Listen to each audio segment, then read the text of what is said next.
நம்ம எல்லாருக்குமேங்க நம்ம பசங்க டாக்டர் ஆகணும் அப்படிங்கிற ஒரு கனவு கண்டிப்பா இருக்குங்க. ஆனா பல சூழ்நிலை சந்தர்ப்பங்களால அந்த கனவு நம்மளால அதை அட்டைன் பண்ண முடியாது. நம்ம டாக்டர் ஆக முடியாது. பசங்களுக்கு டாக்டர் ஆகணும்னு ஆசை இருக்கும். ஆனா டாக்டர் ஆக முடியாது. ஏன்னா இன்னைக்கு நீட்னு ஒரு என்ட்ரன்ஸ் எக்ஸாமினேஷன் இருக்கு. அந்த என்ட்ரன்ஸ் எக்ஸாமினேஷன்ல நீங்க பாஸ் பண்ணாதான் காலேஜே சேர முடியும். அதுலேயே ரொம்ப ஹை மார்க் எடுத்தால் மட்டும்தான் நீங்கள் அரசு மருத்துவக் கல்லூரியில் சேர முடியும். அப்படி இல்லாட்டி பிரைவேட்டில் சேர முடியும். பிரைவேட்டில் நமக்கு கொஞ்சம் காசு ரொம்ப நிறையா கேட்பாங்க. அதை நம்மளால அஃபோர்ட் பண்ண முடியாது. இப்படி நிறைய விஷயங்கள் இருக்கு. இப்போ நீட் வர்றதுக்கு முன்னாடியுமே நம்ம டாக்டர் ஆகணும்னா பிரைவேட் காலேஜ் இருந்துச்சு, கவர்மெண்ட் காலேஜ் இருந்துச்சு. அதே மாதிரி இன்னொரு ஆப்பர்ச்சுனிட்டி வந்துட்டு வெளிநாட்டில் படிக்கிற ஆப்பர்ச்சுனிட்டி இருந்துச்சு. இப்போ என் கூட படித்த பசங்களே பார்த்தீங்கன்னா உக்ரைனில் படித்தாங்க, ரஷ்யாவில் படித்தாங்க, இந்த மாதிரிலாம் படித்தாங்க. அப்படி இன்னைக்கு தேதிக்கு வெளிநாட்டில் டாக்டர் படிக்கணும் அப்படின்னா அதற்கான வாய்ப்பு எப்படி இருக்கு அப்படின்னு சொல்லிட்டு யூரோப்பியன் யூனிவர்சிட்டியினுடைய அஃபிஷியல் அட்மிஷன் ஆஃபீஸர் நம்ம கூட இன்னைக்கு இருக்காங்க. இவங்களும் ரஷ்யாவில் எம்பிபிஎஸ் படித்தவங்க, அப்புறம் நம்ம ஊரில் வந்து எம்டி பண்ணவங்க, எம்டி ஃபிசிஷியன். இன்னைக்கு தெளிவாக வெளிநாட்டில் படிக்கிறதுக்குனுடைய அது ஒர்த்தா இல்லையா, எவ்வளவு செலவாகும், அதனுடைய ஆப்பர்ச்சுனிட்டிஸ் என்ன, அது படித்து முடிச்சுட்டு இங்கே வந்தால் நான் ஒரு டாக்டர் தானா, எனக்கு இங்கே வேலை கிடைக்குமா, அங்கே படித்தா சேஃப் இருக்கா இல்லையா, எல்லாத்த பற்றி அக்குவேர் ஆணிவேரா கேட்டு தெரிஞ்சுக்க போகிறாங்க. யார் யாருக்கெல்லாம் தான் பிள்ளைங்களையும் சரி இல்லை யார் யார் பசங்களுக்கெல்லாம் டாக்டர் ஆகணும்னு ஆசைப்படுறீங்களோ அவங்களுக்குலாம் வெளிநாட்டில் ஒரு வாய்ப்பு இருக்கு அப்படிங்கிறத சொல்ல போகிறோம். அதை தெளிவாக இன்னைக்கு சொல்ல போகிறோம். டாக்டர் சந்தான கிருஷ்ணன் நம்ம கூட இருக்காங்க. நான் சொன்ன மாதிரி யூரோப்பியன் யூனிவர்சிட்டியினுடைய அஃபிஷியல் அட்மிஷன் ஆஃபீஸர். எல்லாமே தரவா கேட்டு தெரிஞ்சுக்கலாம். சார் ஃபர்ஸ்ட் நம்மளுடைய ஷோக்கு வெல்கம் பண்ணலாம். வணக்கம் சார். வணக்கம் சார். வணக்கம். நீங்க பாசிட்டிவிட்டி ஷோக்கு வந்ததுக்கு எங்களுக்கு பெரும் மகிழ்ச்சி சார். நன்றி sir. First of all sir, வெளிநாட்டில் மருத்துவம் படிக்கிறதுங்கிறது ஒர்த்தா sir? Sir, it's really worth. நம்ம சூஸ் பண்ணுற காலேஜ், நம்ம சூஸ் பண்ணுற கண்ட்ரி, நம்மளோட காலேஜில் எல்லா அங்கீகாரம் அதெல்லாம் இருக்கான்னு பார்த்து ஹாஸ்பிட்டல் இன்ஃப்ராஸ்ட்ரக்சர், நல்ல கிளினிக்கு, நல்ல ஃப்ளோஸ் ஆஃப் பேஷண்ட்ஸு, நல்ல விதமான இன்டர்நேஷ்னல் ஸ்டூடெண்ட்ஸ் அங்கே படிச்சுட்டு வந்த மாணவர்கள்லாம் இருக்காங்களா செக் பண்ணிட்டு போனால் இட்ஸ் ஒர்த்து சார். சார், நீங்கள் வந்து ரஷ்யாவில் படிச்சீங்க எம்பிபிஎஸ். நீங்கள் என்னென்னலாம் சார் செக் பண்ணிட்டீங்க போனீங்க? Sir, actually to be honestly speaking நான் வந்து பெருசாக செக் பண்ணல சார். நான் 1999 பேட்ச். நாங்கள் போகிறச்செல்லாம் பெருசாக 1999 நாங்கள் படிக்க போனோம். அந்த 2000 பேட்சில் ரஷ்யா போனது பெரிய அட்வான்டேஜஸ், பெரிய விழிப்புணர்வுலாம் தெரியாது. வீட்டில் படிங்கன்னாங்க, சரி போய் படித்தோம். பட் நிறைய டிஃபிகல்ட்டிஸ் ஃபேஸ் பண்ணி தான் நாங்கள் வந்தோம். இட்ஸ் குவைட் இன்ட்ரெஸ்டிங் ஸ்டோரின்னு சொல்லலாம். நிறைய இன்டர்வியூ நான் அதை பற்றி சொல்லியிருக்கேன். சரி சார், இப்போ நீங்கள் யூரோப்பியன் யூனிவர்சிட்டியினுடைய அட்மிஷன் ஆஃபீஸர். யூரோப்பியன் யூனிவர்சிட்டிங்கிறது ஜார்ஜியாங்கிற ஒரு நாட்டில் இருக்குது, அங்கே நீங்கள் பண்ணுறீங்க சார். இப்போ நீங்கள் அந்த ஃபேஸ் பண்ண டிஃபிகல்ட்டிஸ்லாம் இன்னைக்கு யாராவது இப்போ 12வது படிச்சுட்டு உங்ககிட்ட வர்றாங்க, பேரண்ட்ஸ் வந்து கூட்டிகிட்டு வர்றாங்க, சார் ஜார்ஜியாவில் என் பிள்ளை வந்துட்டு டாக்டர் படிக்கணும் சார், நீங்கள் அட்மிஷன் வாங்கி கொடுங்க சார், ஏற்பாடு பண்ணுங்க சார், அவங்கெல்லாம் அந்த கஷ்டத்தை படணுமா சார்? Definitely not sir. என்ன ரீசன்னா, இங்கே டியூரேஷன் ஆஃப் கோர்ஸ் வந்து மொத்தமாக 6 years, 5 years medicine plus 1 year internship. எல்லாமே நீங்கள் இங்கிலீஷில் தான் பண்ணுவீங்க. படித்து முடிச்சுட்டு நீங்கள் அந்த நாட்டில் வந்து டாக்டராக வேலை செய்கிறதுக்கு 100% எங்களோட யூனிவர்சிட்டி ஹாஸ்பிட்டலில் ஒர்க் பண்ணலாம். ரெண்டாவது, நிறைய பேர் சொல்லுவாங்க எங்கள் 10 வருஷம் ஆகும் நீங்கள் படித்து முடிச்சுட்டு வரதுக்காக. கிடையவே கிடையாது. 5 years + 1 year, 6 yearsல நீங்கள் டியூரேஷன் முடிச்சுட்டு டாக்டராக அங்கேயும் நீங்கள் ஒர்க் பண்ணலாம். இந்தியாவில் வந்து நெக்ஸ்ட் எக்ஸாமும் எழுதலாம். மேண்டட்ரி கம்பல்சரி எல்லாருமே எழுதலாம். எந்த பிரச்சனையும் கிடையாது. அந்த நாட்டோட கவர்மெண்ட்டில் இருக்கிற மினிஸ்ட்ரி ஆர்டர்லேயே கிளியராக கொடுத்துட்டாங்க, எங்களோட யூனிவர்சிட்டியில் படிக்கிற எல்லா மாணவர்களும் எங்கள் ஹாஸ்பிட்டலில் நீங்கள் டாக்டராக வேலை செய்யலாம் வித் ப்ராப்பர் ரெஜிஸ்ட்ரேஷன். அந்த நாட்டு சிட்டிசன்ஷிப்புக்கும் அதே ரெஜிஸ்ட்ரேஷன் தான் கொடுக்குறோம், உங்களுக்கும் அதே ரெஜிஸ்ட்ரேஷன் தான் கொடுக்குறோம், நீங்கள் வேலை செய்யலாம் டாக்டரான்னு சொல்லி கொடுத்துட்டாங்க கிளியராக. அதனால் எங்கள் டாக்டர்ஸ் ஒர்க் பண்ணுறாங்க. சரி சார், இப்போ 12வது படித்து முடித்த மாணவர்கள், நான் அப்படியே கேட்குறேன் சார், ஏன்னா அதுதான் கொஞ்சம் தெளிவாக இருக்கும் மக்களுக்கு. நான் தான் சார் பேரண்ட்டு, என் பையன் இருக்கார் சார், இல்லை என் பொண்ணு இருக்குது சார், நான் வந்துட்டு உங்கள்கிட்ட சேர்க்கணும் சார். நான் என்ன கேள்விப்பட்டிருக்கேன்னா, சந்தான கிருஷ்ணன் ஒருத்தர் இருக்காரு, தேநீர் இடைவேளையில் இன்டர்வியூ பார்த்துருக்கேன், அதில் இன்டர்வியூ பார்த்துருக்கேன், ஜார்ஜியாவில் வந்து படிக்க வைக்கிறாங்களாம், ஃபீஸ் எல்லாம் ஓரளவுக்கு இருக்கான் வைக்கிறான் அப்படின்னு சொல்லிட்டு நான் வரேன் சார். நான் வந்து முன்னாடி உட்காரேன், நீங்கள் என்னென்னலாம் கேட்பீங்க, என்னை எப்படி நீங்கள் ட்ரீட் பண்ணுவீங்கன்னு அப்படியே எனக்கு செஞ்சு காட்டுங்க சார். நான் தான் பேரண்ட்டு, பண்ணீங்க தான் சார், நம்ம பேசலாம் சார்.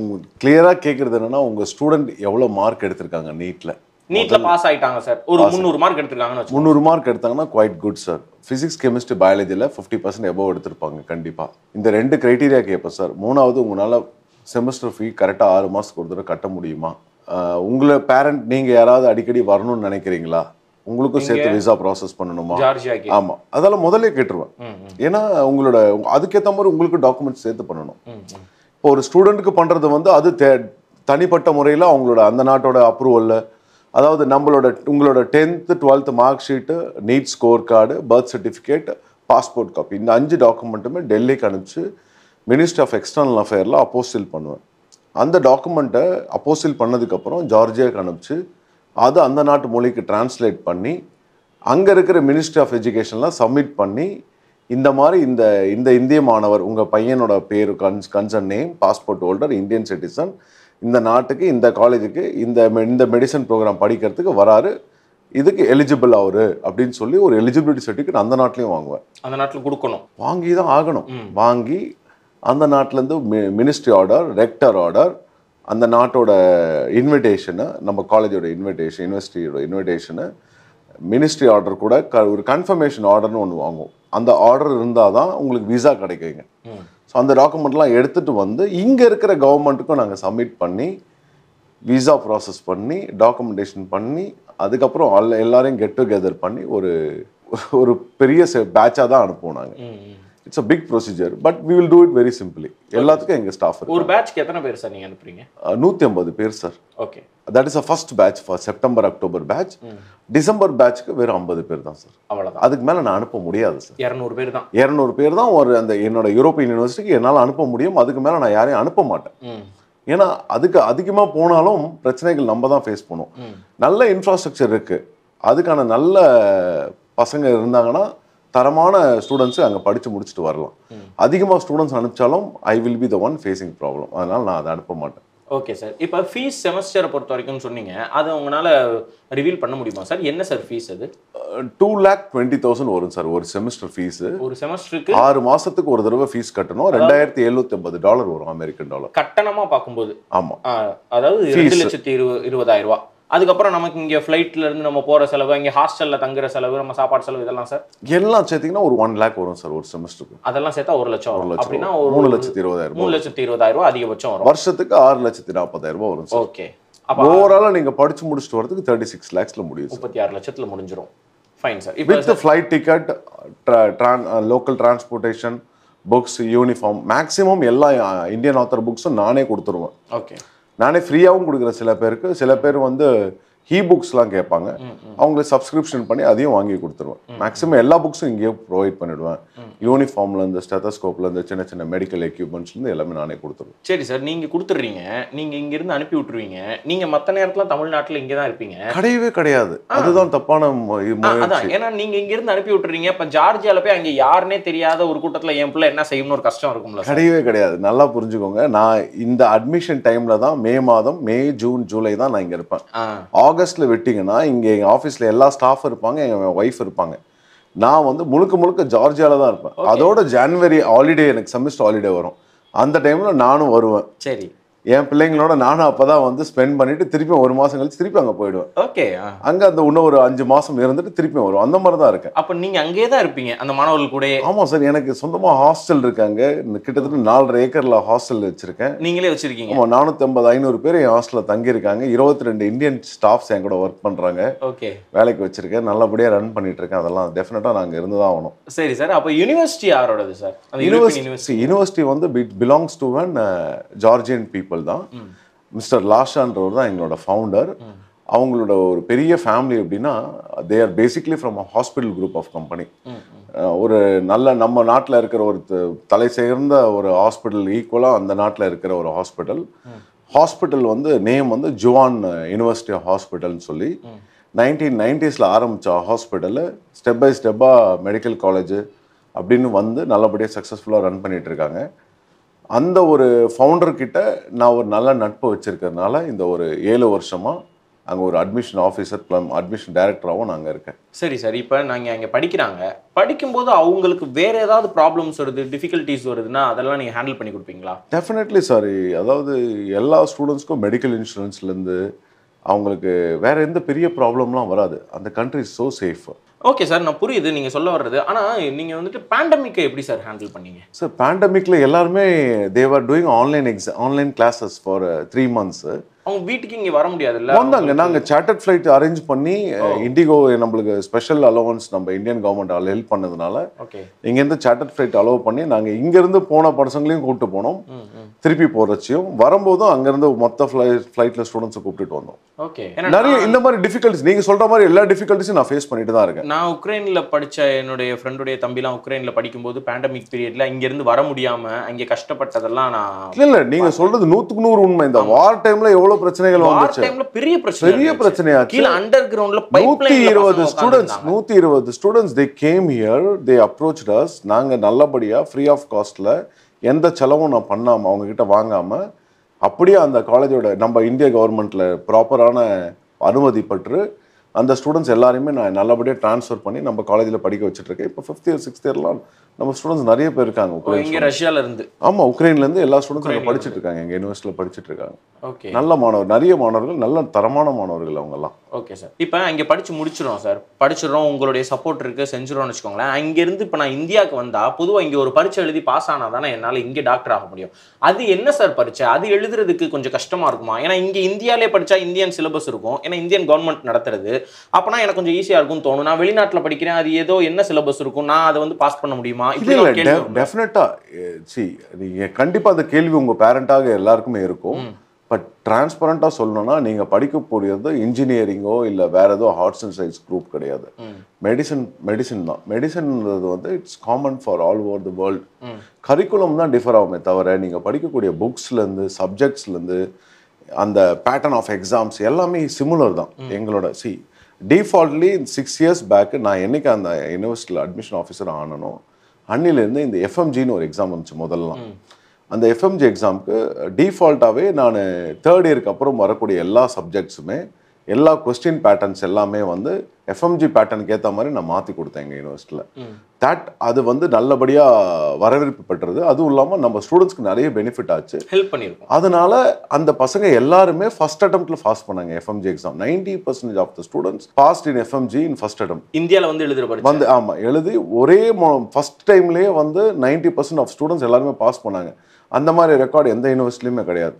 ரெண்டாவது, இப்போ நடக்கக்கூடிய நெக்ஸ்ட் எக்ஸாம் கோச்சிங் பேட்டர்ன் கூட நான் ஆல்ரெடி லாஸ்ட் இயரே எடுத்து அதுக்கான ரிசர்ச் எல்லாம் ரெடி பண்ணி ப்ராப்பரான என்னென்ன சப்ஜெக்ட்ஸ் கண்டக்ட் பண்ண போகிறாங்க, எத்தனை நாள் அந்த எக்ஸாம் இருக்க போகுது, எத்தனை எக்ஸாம் எழுதணும் எல்லாமே ரிசர்ச் பண்ணி அதுக்கான டீச்சர்ஸ் எல்லாம் செலக்ட் பண்ணி எல்லாம் ப்ராப்பராக வச்சு 4th இயர்லேருந்து அந்த கோச்சிங் கொடுக்க ஆரம்பிச்சிட்டோம் நாங்கள். அது என்ன சார், எஃப்எம்ஜிங்கிறது எழுதணும், நெக்ஸ்ட்ங்கிறது எழுதணும்? இனிமேல் எஃப்எம்ஜி கிடையாது சார், நெக்ஸ்ட்ன்ற ஒரு எக்ஸாம் தான். நெக்ஸ்ட்ங்கிறது என்ன சார்? நீட்னா எங்களுக்கு தெரியும். ஆமா, என்ட்ரன்ஸ் எக்ஸாம். இது exit exam. Okay, national exit exam.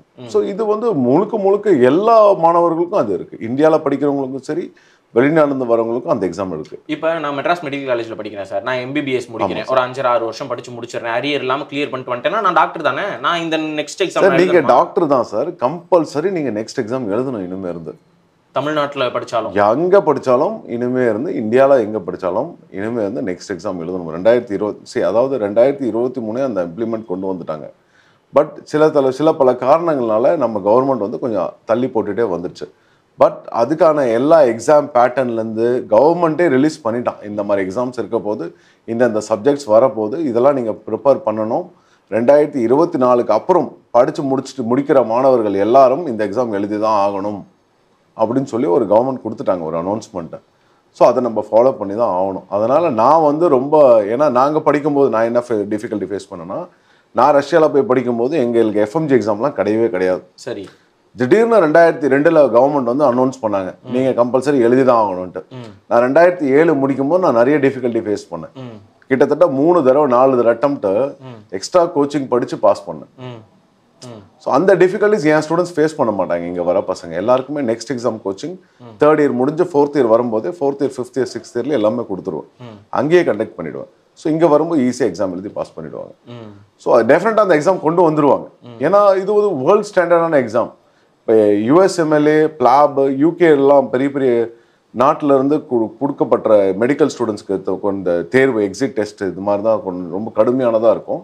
அதுக்கு ஈக்குவலாக நம்ம கவர்மெண்ட் கொடுக்குறாங்க. இட்ஸ் ரொம்ப குட், நல்லது தான், இது நல்ல விஷயம் தான். எக்ஸிட் எக்ஸாம் எழுதி பாஸ் ஆனால் தான் நல்லது தான். ஓகே சார், அப்போ அதுலேயும் டிஃபிகல்ட்டிஸ் எதுவும் வராது? நம்ம ஸ்டூடெண்ட்ஸ்க்கு வராது. நான் ப்ராப்பராக கோச்சிங் கொடுத்துருவேன், easily they will pass the exam. சரி சார், இப்போ எனக்கு சொல்லிட்டீங்க, நான் ஒரு பேரண்டாக இருக்கேன்னா வர்றேன், இந்த மாதிரி காசு இருந்தால் நான் உங்களை அப்ரோச் பண்ண போகிறேன், என்னை அனுப்ப போகிறீங்க, வர்றாங்க பசங்க வந்தாலும் இங்கே படிச்சிடுவாங்க, அதுக்கான கோச்சிங் இங்கே கொடுக்குறேன்னு சொல்கிறீங்க, நெக்ஸ்ட் எக்ஸாமுக்கான கோச்சிங்கும் இதெல்லாம் முடிஞ்சிருது சார். எனக்கு உங்களுடைய ரெக்கார்டு தனிப்பட்ட முறையில் நீங்கள் படிச்சுட்டு வந்துட்டு 6 வருஷமும் முடிச்சு இங்கே நெக்ஸ்ட் எக்ஸாம் எழுதின மாணவர்கள் இருப்பாங்கல்ல சார், எஃப்எம்ஜி எக்ஸாம். ஓகே, ஏன்னா இப்போ நெக்ஸ்ட் வரல, அதனால எஃப்எம்ஜி எழுதினவங்க இருப்பாங்கல்ல சார், அவங்கெல்லாம் இப்போ எங்கே இருக்காங்க, என்ன எங்கே டாக்டரா இருக்காங்க, அதாவது கொஞ்சம் சொல்லுங்களேன். டு பி ஆனஸ்ட்லி ஸ்பீக்கிங், கிட்டத்தட்ட இது வரைக்கும் 350 பேர்கிட்ட எங்களோட காலேஜில் இருந்து, எங்களோட யூனிவர்சிட்டிலேருந்து படித்து முடிச்சுட்டு வந்து ஒர்க் பண்ணிட்டு இருக்காங்க இந்தியாவில். இதில் கிட்டத்தட்ட 60 ஸ்டூடெண்ட்ஸ் வந்து யுஎஸ்எம்எல்ஏ அப்படின்னு சொல்லி நம்மளோட எஃப்எம்ஜி எக்ஸாமும் பாஸ் பண்ணிட்டு அமெரிக்காவில் எக்ஸிட் டெஸ்ட்னு சொல்லுவாங்க. அது எப்படின்னா யுனைடெட் ஸ்டேட்ஸோட மெடிக்கல் லைசனிங் எக்ஸாம்னு சொல்லுவாங்க. அந்த எக்ஸாமை கிளியர் பண்ணி யூஎஸ்ல போய் பிஜியும் படிச்சுட்டு இருக்காங்க. ஓகே. சில பேர் எனக்கு தெரிஞ்சு 2018 பேட்ச் ஸ்டூடெண்ட்ஸ், 19 பேட்ச் ஸ்டூடெண்ட்ஸ் எல்லாம் வந்து யுஎஸ்எம்எல்ஏ முடிச்சுட்டு 2020, 21, 22, 23 அங்கே பிஜி முடிச்சுட்டு அங்கேயே வேலையை செய்ய ஆரம்பிச்சிட்டாங்கன்னு இன்ஃபர்மேஷன் எனக்கு கிடைச்சிருக்கு யூஎஸ்ல. ஆமாம், நம்ம ஸ்டூடெண்ட்ஸ் இருக்காங்க. அந்த மாதிரி நிறைய இடத்துல இருக்காங்க நம்ம ஸ்டூடெண்ட்ஸ். யூரோப் ஃபுல்லாகவே சர்க்குலேட் ஆகிருக்காங்க, ஜெர்மனியில் இருக்காங்க, ஃப்ரான்ஸில் இருக்காங்க, இட்டாலியில் இருக்காங்க. நிறைய மாணவர்கள் இதெல்லாம் இருக்கிறதுனால தான் எங்களோட அவுட்கம் வந்து நிறைய இருக்குது. வெளியே இருந்து நம்ம காலேஜுக்கு வர பசங்களே 83 நாட்டிலேருந்து வந்து படிக்கிறாங்க. அட்டேங்கப்பா. கனடா, யூகேலேருந்து வராங்க. UK, France. அவங்களுக்குலாம் அட்மிஷன் நீங்கள் தான் பார்ப்பீங்களா சார்? கிட்டத்தட்ட எல்லா இன்டர்நேஷனல் ஸ்டூடெண்ட்ஸ்க்கும் நான் பார்ப்பேன். ஆமாம், கிட்டத்தட்ட எல்லா இன்டர்நேஷனல் ஸ்டூடெண்ட்ஸ்க்கும் நான் தான் பார்த்துட்டு இருக்கேன். எஸ்பெஷலி தமிழ்நாடு ஏன் நம்ம இருக்குன்னா, நம்ம பிறந்த வளர்ந்த ஊர், சரி இங்கேயும் கொஞ்சம் கான்சன்ட்ரேட் பண்ணுவோம்னு சொல்லி இந்த ஒரு 6 வருஷமா இங்கே நிறைய கான்சன்ட்ரேஷன் பண்ணிட்டு இருக்கேன். இங்க அரசு வேலையில யாராவது இருக்காங்களா சார்? இங்க வந்துட்டு நம்ம கவர்மெண்ட்டுக்காக ராயப்பேட்டை மெடிக்கல் காலேஜில் நம்ம ஸ்டூடெண்ட் ஒருத்தர் ஒர்க் பண்றாரு. அதைத்தான் நான் கேட்க வரேன். இங்க நம்ம ராயப்பேட்டை மருத்துவமனை இருக்காருங்க, செங்கல்பட்டுல ஒருத்தர் இருக்காருங்க, விருதுநகர்ல ஒரு டாக்டர் இருக்காங்க, ஒரு லேடி டாக்டர் இருக்காங்க, டாக்டர் தீபிகான்னு ஒருத்தவங்க இருக்காங்க விருதுநகர்ல. அந்த மாதிரி இருக்காங்க, அவங்களும் இருக்காங்க, நிறைய இடத்துல இருக்காங்க. ஓகே சார், இப்போ ஸ்டூடெண்ட்ஸ் வர்றவங்க உங்ககிட்ட மேல் அதிகமா வர்றாங்களா, ஃபீமேல் அதிகமா வர்றாங்களா? அது எப்படி சார்? ஃபீமேல்ஸ் தான் சார் அதிகம். மேல் ஃபீமேல் சொல்லக்கூடாது, 17 வயசு பசங்க, பாய்ஸ் கேர்ள்ஸ்னு வச்சுக்கலாம். கேர்ள்ஸ் தான் சார் அதிகமாக வராங்க. கேர்ள்ஸ் அதிகமாக வர்றாங்க. கேர்ள்ஸ் தான் எனக்கு தெரிஞ்சு இந்த ஒரு 3 வருஷமா நான் பார்க்குறேன். பேண்டமிக் அப்புறம் எங்களோட ரேஷியோவே 55-45 அந்த மாதிரி தான் இருக்கு. 55% கேர்ள்ஸ் தான் அதிகமாக இருக்கு. அதனால அவங்களுக்கு ப்ரியாரிட்டி கொடுத்து நாங்கள், அதுவும் இல்லாமல் எங்களோட ஹாஸ்டலுமே வந்து பார்த்தீங்கன்னா பாய்ஸ் கேர்ள்ஸ்க்கு செப்பரேட் ஹாஸ்டலு. கேர்ள்ஸ் ஹாஸ்டலில் இருக்கிற அந்த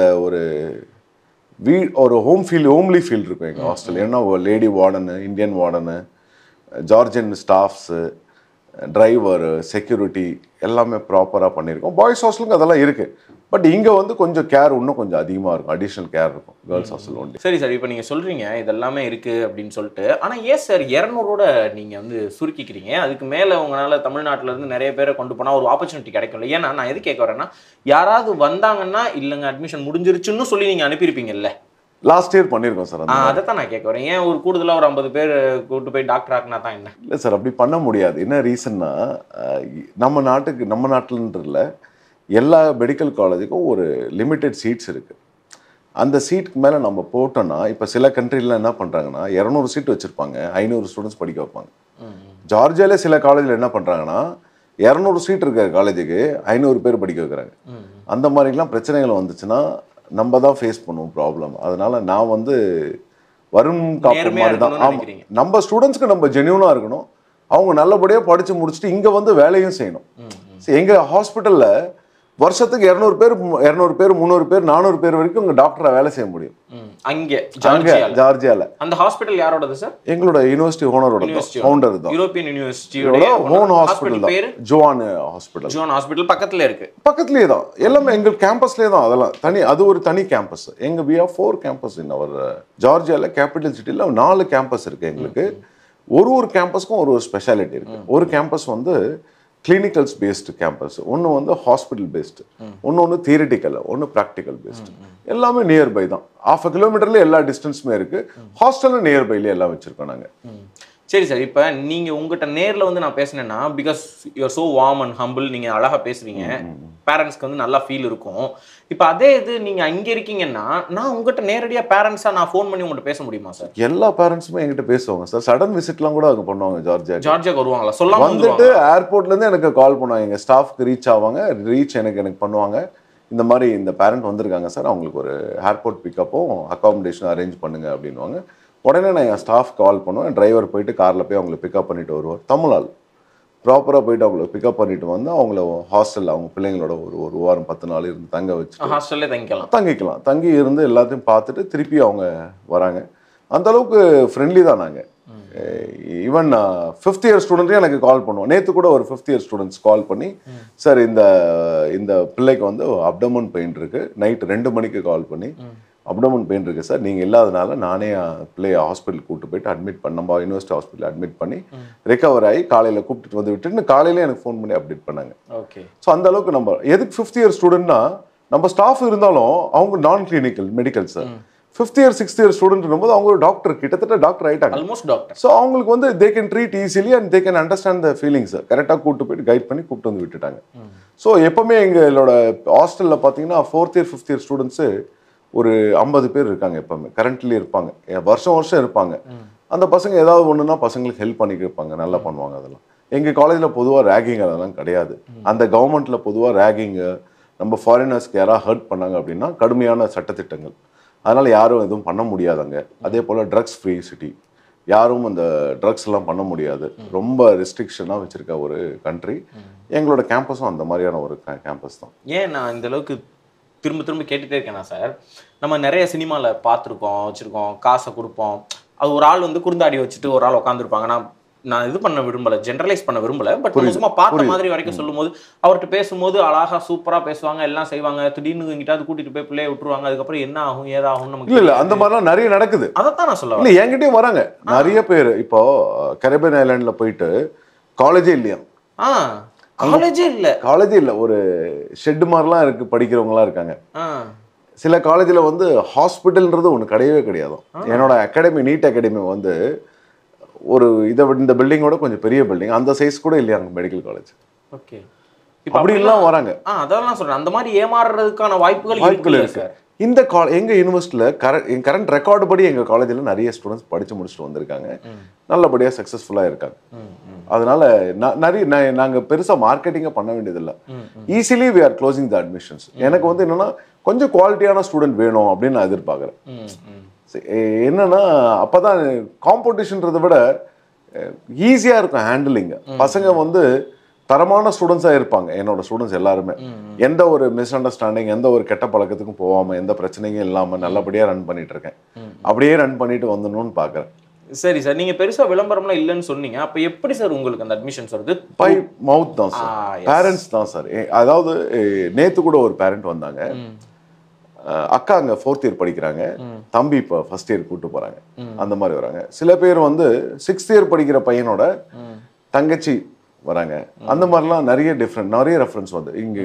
அதாவது பேரண்ட்ஸ், அந்த சிஸ்டர் பிரதர்ஸு கிட்டத்தட்ட ஒரு 60-70 ஸ்டூடெண்ட்ஸ் இருக்காங்க நம்மக்கிட்ட. அண்ட் இப்போ நிறைய பேரண்ட்ஸ், நிறைய பேர் அவங்களோட கசின்ஸ், ரிலேஷன்ஸ் எல்லாம் ரெஃபர் பண்ணுவாங்க. வருஷத்துக்கு அதுவே ஒரு 100 அட்மிஷன்ஸ் வந்துடுது. ஸோ அவங்களுக்கு என்னால் முடிஞ்ச ஹெல்ப் நான் பண்ணிவிடுவேன், போய் படிப்பாங்க. மீதி எல்லாம் பை சோஷியல் மீடியா பார்த்துட்டு வராங்க. சரி சார், அதான் இப்போ பணத்தை கொடுத்துட்டு எதுவுமே இல்லைங்கன்னு பணம் ஏமாந்து போய் திருப்பி உங்ககிட்ட வந்து சேர்ந்தவங்கலாம் இருக்காங்களா சார்? இருக்காங்க சார், கரெக்ட்லி படிச்சுட்டு இருக்காங்க சார், நல்லபடியாக படிக்க வச்சுட்டு இருக்கேன் சார், ஹெல்ப் பண்ணியிருக்கேன் சார் நான் அவங்களுக்குலாம். அந்த மாதிரி ஸ்டூடெண்ட்ஸ்லாம் நிறைய பேர் இருக்காங்க, நிறைய கண்ட்ரிலேருந்து வந்திருக்காங்க. அந்த நாட்டில் ரெகக்னேஷனே இல்லை, ஆத்தரை இனிமேல் பர்மிஷனே இல்லை, படிக்கவே முடியாதுன்னு சொல்லிட்டுலாம் திருப்பி வந்தவங்க இருக்காங்க. இப்போ கூட ஃபால்ஸ் நியூஸ்லாம் நிறைய பேர் கொடுத்துட்டு இருக்காங்க.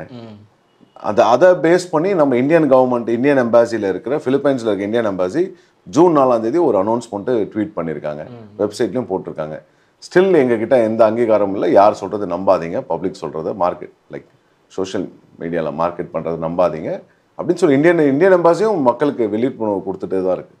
எல்லா இந்தியன் எம்பாசியும் கொடுத்துருக்கு. அதே போல் ஜார்ஜியாவில் இந்தியன் எம்பாசி இல்லைன்னு சொல்லுவாங்க, பட் ஆனால் இந்தியன் எம்பாசி வரத்துக்கான எல்லா ஸ்டெப்பும் எடுத்து ரீசெண்ட்லி இந்தியன் அம்பாசிடர் வந்து ஒரு லேடி அனௌன்ஸ் பண்ணியிருக்காங்க.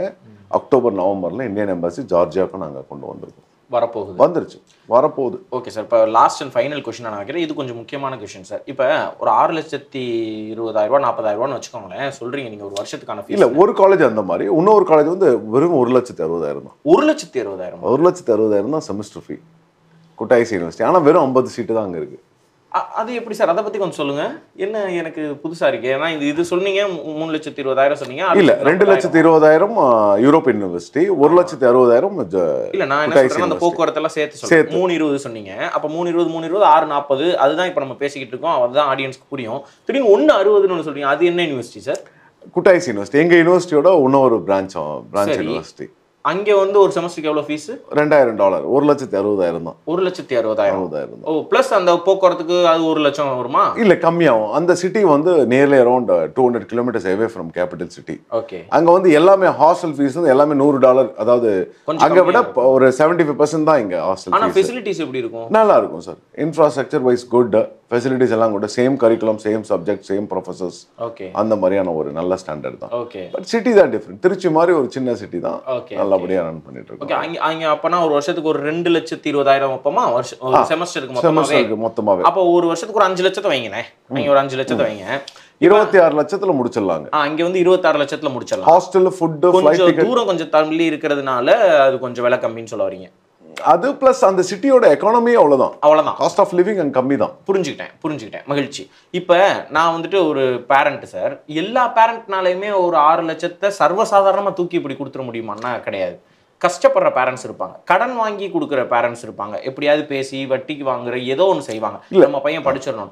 அந்த மாதிரியான பேரண்ட்ஸ்க்கு அந்த ஸ்டூடெண்ட்ஸ் கொஞ்சம் நல்லா கூட மார்க் எடுத்துருந்துருக்கலாம். அப்ப அவங்களுக்குலாம் ஏதாவது ஸ்காலர்ஷிப் நான் ப்ராப்பரா கைட் பண்றீங்களா? டெஃபினெட்லி. நான் நல்ல கேள்வி இது கேட்டீங்க. நான் முதல்லயே அவங்களோட ஃபைனான்ஷியல் ஸ்டேட்டஸ் எல்லாம் கேட்டுட்டு ப்ராப்பராக கைடன்ஸும் கொடுத்துருவோம். கரெக்டாக நீங்கள் எந்த காரணத்தை கொண்டும் வட்டிக்கு வாங்கிட்டு எங்ககிட்ட வரக்கூடாதுன்னு சொல்லிவிடுவேன் முதல்லே. அது வந்து என்னோட ஃபஸ்ட்டு அப்ரோச்சே இதுதான் இருக்கும். ஏன்னா நாளை பின்ன ஒரு கஷ்டம்னும் போது அந்த பேரண்ட் ஸ்டூடெண்ட் என்னை வந்து பார்க்கும்போது நான் ரொம்ப கஷ்டப்படுவேன். அதனால முதல்லே அதை தவிர்த்துருவேன். ரெண்டாவது, அவங்களுக்கு என்னென்ன மாதிரியான ஹெல்ப் பண்ணலாம், அவங்களுக்கு எப்படி ஸ்ப்ளிட் அப் பண்ணி அவங்களுக்கு பிளான் பண்ணி கொடுக்கலாம், எவ்வளோ வருமானம் இருக்குது, நீங்கள் எப்படி மாதம் மாதம் பிரித்து கொடுக்கலாம், எப்படி நீங்கள் செமஸ்டர் ஃபீ கட்டலாம், லோன் எப்படி எடுக்கலாம், நீங்கள் எஜுகேஷன் லோனு செமஸ்டர் 6 மாதத்துக்கு ஒரு தடவை நீங்கள் செமஸ்டர் ஃபீஸ் கட்டுங்க, மாதம் கூட ஹாஸ்டல் ஃபுட்டு கட்டுங்க அப்படின்னு சொல்லி பிரித்து கைட் பண்ணி கொடுப்பேன். செமஸ்டர் ஃபீயை லோன் எடுத்துட்டு அவங்களோட வருமானம் வச்சு அவங்க மாதம் ஹாஸ்டல் ஃபீஸும் ஃபுட் ஃபீஸும் கொடுத்துருவாங்க. அப்படியும் பண்ணுவாங்க. நல்லா படிக்கிற மாணவர்களுக்கு ஸ்காலர்ஷிப்பும் பண்ணுறோம். கிட்டத்தட்ட வருஷத்துக்கு கிட்டத்தட்ட 50லேருந்து 60 சீட்டு ஸ்காலர்ஷிப்லேயே வரும். எப்படி வரும்னா ரேங்கிங் வைஸ். ஃபார் எக்ஸாம்பிள், எனக்கு 2 ஃப்ரீ சீட் இருக்கு. அந்த 2 ஃப்ரீ சீட் வருஷத்துக்கு 2 சீட் நான் ஃப்ரீயாக கொடுப்பேன்.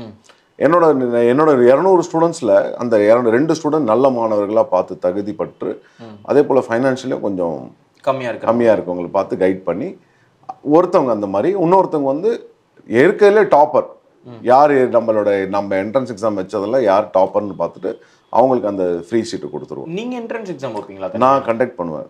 ஓகே. நீட் போக அதுல பாஸ் ஆயிருக்கணும். அதெல்லாம் இருக்கட்டும். இந்த ஸ்காலர்ஷிப்காக எக்ஸாம் வைப்போம். ஸ்காலர்ஷிப் எக்ஸாம் ஒன்னு நீங்க வைக்கிறேன். அது ஒன்று. அதுல யார் டாப்பா இருக்காங்களோ அவங்களுக்கு அந்த 2 சீட்டு கொடுப்பேன். அது இல்லாம மீதி இருக்கிற 48 ஃப்ரீ சீட்ஸ் எப்படி வரும்னா, செமஸ்டர் 90 மார்க் மேல எடுத்திருக்காங்கன்னா அப்படின்னா அதுல 30 பேர் செலக்ட் பண்ணி அந்த 30 பேருக்கு ஒரு ஸ்டைஃபண்ட் மாதிரி மந்த்லி $600 கொடுப்பாங்க.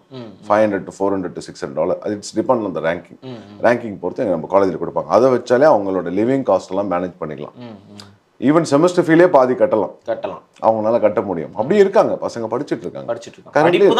படிப்பு தான். படிப்புலன்னா ஒண்ணு. அதுக்கப்புறம் அடுத்த ஸ்காலர்ஷிப் எப்படின்னா 20 ஸ்டூடெண்ட்ஸ் எடுப்பாங்க. 85 to 90% மார்க்ஸ் யார் எடுத்திருக்காங்கன்னு செலக்ட் பண்ணி அவங்களுக்கு ஒரு குறிப்பிட்ட தொகையை கொடுப்பாங்க.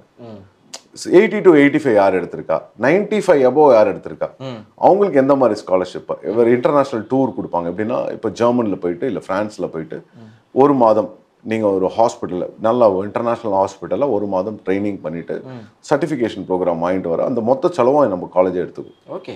அந்த மாதிரிலாம் கூட பண்ணிட்டு இருக்கு. நல்லா படிக்கணும் அவ்வளோதான் விஷயம், வேற ஒன்றுமே தேவையில்லை. நல்லா படிக்கணும், டிசிப்ளினாக இருக்கணும். Very very important. அதுதான். ஓகே. க்ளீனாக இருக்கணும். ரொம்ப டிசிப்ளினாக இருந்தாங்கன்னா definitely they will be successful doctor. ஆஹா, சூப்பர் சார். கேட்கும்போதே ரொம்ப நல்லா இருக்குது. ஆக்சுவலி இந்த ஆப்பர்ச்சுனிட்டி ஒரு நல்ல ஆப்பர்ச்சுனிட்டி. ஒரு தேங்க்யூ ஃபார் யுவர் அவேர்னஸ். ஆக்சுவலாக ஸோ நம்ம இறுதி பகுதிக்கு வந்துட்டோம் நிகழ்ச்சியில். நீங்கள் நேரடியாக மாணவர்கள் பெற்றோர்களை பார்த்து ஃபார் அ மினிட் நீங்கள் ஏதாவது பேசணும்னு விரும்புனீங்கன்னா பேசலாம். எல்லா மாணவர்களுக்கும் ஒரு சின்ன அட்வைஸ், நீட்டில் கம்மி மார்க் எடுத்திருக்கணும் ரொம்ப கஷ்டப்பட வேண்டாம். டெஃபினட்டாக உங்களுக்கான கேட் ஓப்பன் ஆகிருக்கு.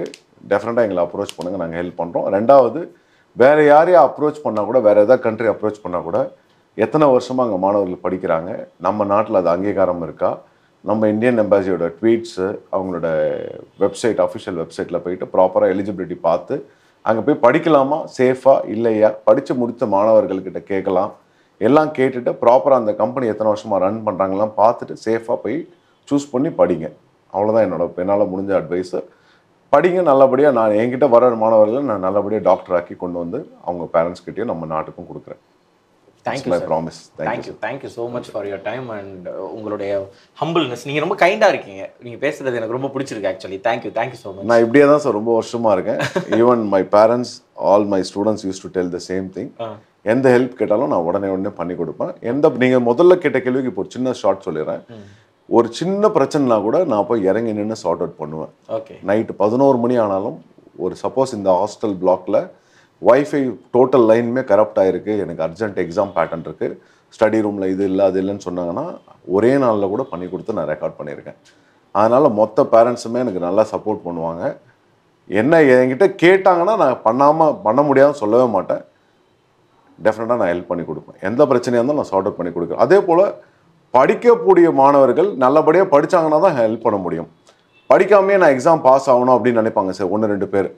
என் பிள்ளை வந்து நல்லா தான் படித்தான், எக்ஸாம் எழுதலை, பாஸ் பண்ணல அப்படின்லாம் வருவாங்க. அந்த மாதிரிலாம் இருந்தால் ஹெல்ப் பண்ண முடியாது. நல்லா படிக்கணும், நல்ல ரெக்கார்டு இருந்ததுன்னா நான் டெஃபினட்டாக எந்த காரணத்துலையும் நான் விட்டு கொடுக்க மாட்டேன், ஹெல்ப் பண்ணி கொண்டு வந்துடுறேன். நீங்கள் வந்து 10 மாதம் ஜார்ஜியாவில் இருக்கீங்க, 2 மாதம் தான் இங்கே இருக்கீங்க. ஆல்மோஸ்ட் 9 மந்த் அங்கே இருப்பேன். 3 மாதம் இந்த ஃப்ரீக்வெண்ட்டாக ட்ராவல் பண்ணுவேன். திடீர்னு ஒரே நாளில் போயிட்டு ஒரே நாளில் வந்துடுறதுலாம் இருக்கேன். காலையில் போயிட்டு மத்தியானம் ஃப்ளைட்டில் வேலையை முடிச்சுட்டு மத்தியானம் ஃப்ளைட்டு கிளம்பி நைட்டு இங்கே வந்திருக்கேன். அந்த மாதிரியும் வந்துடுவோம். அந்த மாதிரியே செஞ்சுருக்கீங்க. ஒரு பக்கம் பார்த்தா ஜார்ஜியாவில் மந்திரி ஆயிடுவீங்கன்னு நினைக்கிறேன். இல்லை அப்படிலாம் இல்லை, வேலை அந்த மாதிரி எங்களுக்கு. சரி சார், ஜஸ்ட் ஃபன் தான். நீங்கள் சொல்கிறத வச்சு நான் பார்க்கும்போது சொல்கிறேன். மற்றபடி நைஸ் ஸ்பீக்கிங் டு யூ.